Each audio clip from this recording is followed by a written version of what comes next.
Hello everybody, I'm Ralph, And I'm Daryl. and this is Community Time, or whatever we decide to call it. What's up guys, and welcome to another fun episode where we take a look at some quirky redstone, blow some stuff up perhaps, and some more redstone. I think it's going to be a fun episode, just some small things. A while ago, I believe I showed this off, is that redstone can travel through strange things. So here I'm going to flip this lever, and the light turns on. And this is it's pretty cool because this goes through the leaves and then it goes up through the water. Redstone can do that, yeah. So the leaves they detect the proximity to a log. So you move the log in closer, the observer can detect that, and then the dispenser fires, which removes some water, which destroys the bubble column, which another observer can detect that. And when you turn it back on, puts the water back. But there's more. There's more. Over here, I've got two big pillars. I'm going to first try and get up to the top of that one.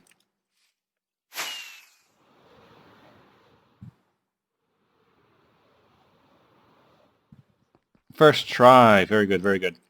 All right, here we go. This is just a wall using the wall stones. Nothing else going down there, just right here.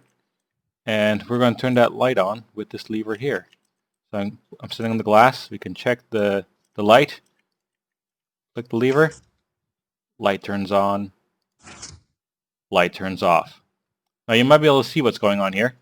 It's that putting this piece on top here creates this middle pillar in the wall, and an observer can detect that. So that's a instant down signal when you turn this piece in the middle into a pillar piece instead of a flat piece, and observers can detect that.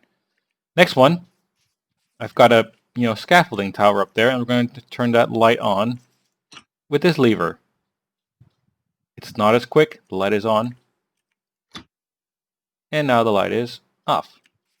And that is scaffolding, also a redstone component nowadays, by the way.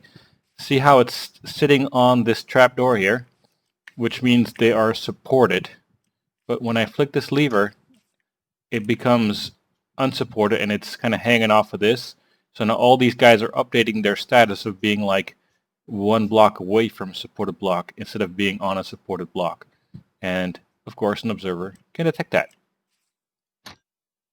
There we go. Now let's take a look at some TNT. There's no redstone except for the buttons, really. But these look like identical spots with the TNT on it. I'll tell you something, they are not identical, but we'll look at that in a second. Let's blow this one up. Boom. As we expect, it blows a hole. These are all slabs. These were slabs as well over there. But it blows a nice little hole. Now let's try it. See if the same thing happens over here. Grab the button. No hole. Is this blast proof? It's the same kind of stone. I'll tell you the secret. Press F3. You can look at it on the right side. It says waterlogged true. And of course these ones waterlogged false. So if you take a look underneath, you can see there's water underneath all of them. So these are waterlogged blocks, which means explosions don't hurt them. So if you ever need to have a nice floor, it can be made out of quartz or stone or wooden planks or whatever you want. Even trapdoors, you can waterlog trapdoors. Waterlog them all, and then creepers and TNT doesn't blow it up. So yeah, pro tip for you there. And finally, a little redstone circuit mechanism I've been working on, tinkering with for an upcoming project is this. This is a three-way randomizer. So if I push this button, one of those three pistons at random will go up. There's the middle piston, left piston again, left piston again. It's random, so you can have that middle piston. At one point we'll get the right, there we go, right piston again, middle piston, random. So the way this works, this is a dropper pointing into the hopper that's pointing back into the dropper. Inside here we have 5 items that stack to 16. And inside the dropper we have an item that stacks to 64, an item that doesn't stack, and an item that stacks to 16, like eggs or ender pearls, right? And this torch is actually locking this hopper, so these guys don't flow out. And we'll get to this bit later, but whenever I push this button, it pops one item out of there randomly into the hopper. Torch turns off briefly, but this redstone also keeps it powered. But there's a split second which allows that item to flow back.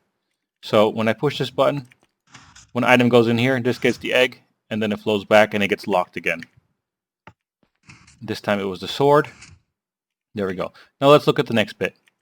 This is a comparator that outputs a signal depending on what's in here. Now I've got this bit of redstone here because just these 5 eggs is enough to give it a strength of 1. And I kind of don't want to have a strength of 1. I want to have 1. I want to have 0 when it's not activated, then 1, 2, or 3. So this redstone right here takes this torch and actually locks this comparator, or deactivates this comparator, because it's a stronger signal coming in here. So we have nothing. But then if one egg comes in here, that is 6 eggs, and that is just enough to have the signal boost up to 2, which means, hold on. So if it's a stick that comes here, and the torch will be activated, you just get signal strength 1. If it's an egg, it's just enough to get up to signal strength 2, which it goes up to here. If it's a sword, we get signal strength 3. Now the way this works is just like combination locks, is that all these torches are on, and if it's signal strength 1, then this torch will turn off and turn off the signal which activates this torch. So if it's a signal strength 1, this torch turns off and this piston fires. So if it's the stick that comes here, this piston fires. Now if it's signal strength 2, this torch will turn off and do the exact same thing. Deactivate this redstone, this piston turns, or this torch turns on, and this piston fires. But at the same time, signal strength 2 also gets picked up by this repeater, which basically the signal from the torch here that gets turned off, the repeater here takes care of it and keeps this signal on, or doesn't even keep this redstone on. Well, it keeps it on so that this torch remains off. So if it's a signal strength 1, we get this way. If it's signal strength 2, we go this way, and at the same time disable this way, so we don't get both of them fire at once. And finally, if it's signal strength 3, this torch will turn off, and that piston will fire, and also disable the guy on this side. Man, kind of having a deja vu. I think I've explained this before with item frames rotating around, but there we go. And yeah, look forward to hopefully next week's video, where I have some 3-way randomizers in a cool little mini game. So, and hopefully Daryl can be there, because it'd be fun. Games are more fun with 2 people. Well, thanks guys very much for watching, and I'll catch you guys in the next episode.